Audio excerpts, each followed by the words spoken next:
உங்களுடைய கனவு வாழ்க்கைய எப்படி மேனிஃபெஸ்ட் பண்றது? உங்களுடைய கோல எப்படி அச்சீவ் பண்றது? நமக்கு தேவைப்படுறதெல்லாம் எப்படி மேனிஃபெஸ்ட் பண்ணிக்கிறது? அப்படிங்கிறத பத்தி நம்ம நெறைய படிக்கிறோம். ஆனா, இத உண்மையிலேயே நம்ம வாழ்க்கையில அப்ளை பண்ணணும்னா, அதுக்கு தேவை டெக்னிக்ஸ். இதுக்கு எக்கச்சக்கமான டெக்னிக்ஸ் இருக்குங்க. நானே நெறைய டெக்னிக்ஸ் ட்ரை பண்ணியிருக்கேன். One of my favourite technique is scripting or scribing. இதுக்கு தேவை ஒரு நோட்டு, ஒரு பேனா. இப்படித்தான் இருக்கணும் அப்படிங்கிற எந்த அவசியமும் இல்லங்க. நம்ம சாதாரண நோட் பேட்ல கூட எழுதலாம். ஆனா, அந்த நோட்ட இந்த விஷயத்துக்கு மட்டும் தான் வைக்கணும். வேற எதுவும் எழுதக்கூடாது, பக்கம்லாம் கிழிக்கக்கூடாது, எதுவும் பண்ணாதீங்க. ஓகேவா? உங்களுடைய கோல் என்ன? உங்களுடைய இன்டென்ஷன் என்ன? எந்த மாதிரியான லைஃப் உங்களுக்கு அமையணும்? எப்படிப்பட்ட கனவு வாழ்க்கை உங்களோடதாகணும்? அப்படிங்கிறத தெளிவா யோசிச்சு ஒரு முடிவுக்கு வாங்க.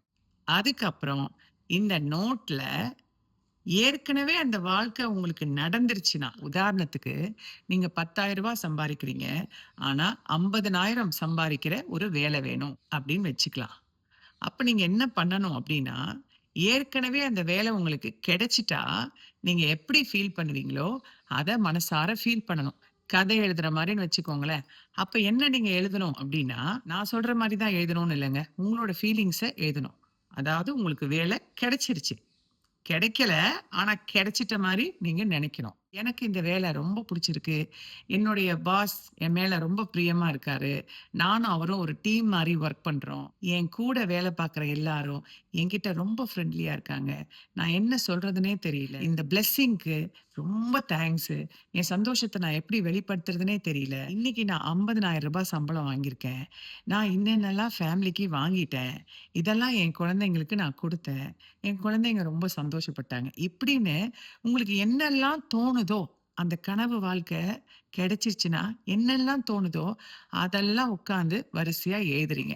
நான் அப்படிதான் இதுல எழுதியிருப்பேன். இதுல நான் எழுதின நெறைய விஷயங்கள் எனக்கு நடந்திருக்கு. நான் அதனால இதுக்கு மேஜிக் புக்குன்னு பேர் வச்சிருக்கேன். முக்கியமான கேள்வி. இத எத்தன நாள் செய்யணும்? உங்களுடைய கோல் நிறைவேறுற வரைக்கும் செய்யுங்க. அப்புறம் புது கோல் இருந்ததுன்னா, திரும்பவும் நீங்க ஸ்டார்ட் பண்ணலாம். அப்புறம் ஒரு முக்கியமான விஷயம் என்ன தெரியுமா? உங்க கோல யாருக்கும் ஷேர் பண்ணாதீங்க. உங்க ஃப்ரெண்ட் கிருஷ்ணபிரியா.